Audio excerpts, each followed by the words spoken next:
வாழ்க வையகம், வாழ்க வையகம், வாழ்க வளமுடன். குரு வாழ்க, குருவே துணை. அருள்நிதி பேராசிரியர் அன்பழகன் திருவண்ணாமலை. அனைத்து அன்புள்ளங்களுக்கும் வாழ்க வளமுடன். குருவின் நினைவாக என்னுள் எழுந்த ஒரு கவியை பதிவு செய்கிறேன். விண்ணும் மண்ணும் நீ,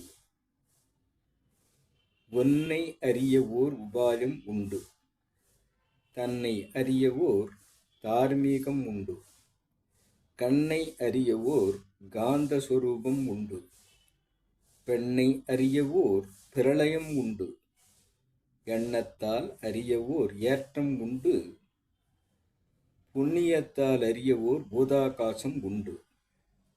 பின்னில் ஓர் அறிவாகி வினையாற்று நீ, மண்ணில் மனிதனாகி மறைபொருள் உணர்வாயே. வாழ்க வளமுடன்.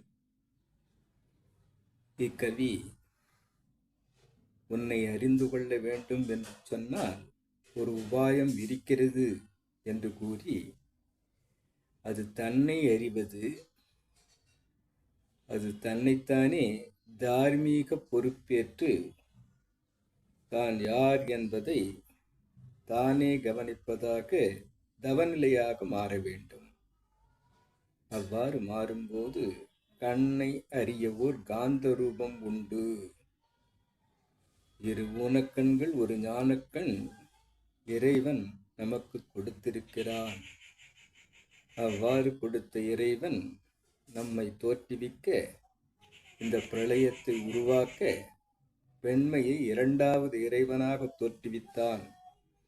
இவை அனைத்துமே எண்ணத்தால் நாம் இறையோடு ஒன்றை அனைத்தும் நமக்கு விளங்கும் ஏற்றம் உண்டு என்று கூறி, புண்ணியத்தால் அறியவோர் போதாகாசம் உண்டு.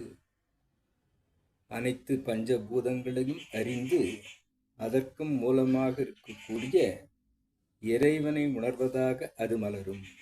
அவ்வாறு மலர்ந்தபோது விண் என்று சொல்லக்கூடிய முதல் பூதம் வினை ஆற்றுவதற்காக அனைத்து பூதமாகவும் தோன்றி, அனைத்து அறிவாகவும் தோன்றி, தன்னை உணரும் அறிவாக மனிதனிடம் இருப்பதால் மண்ணில் மனிதனாகி மறைபொருளாக இருக்கக்கூடிய அந்த இறைவனை உணர்ந்தால் அனைத்தும் உணர்வாக தெரியும் என்பதாக வந்திருக்கக்கூடிய இக்கவியை பதிவிட்டிருக்கிறேன். அனைவரும் வாழ்த்துங்கள். இனிய புத்தாண்டு நல்வாழ்த்து. வாழ்க வளம்.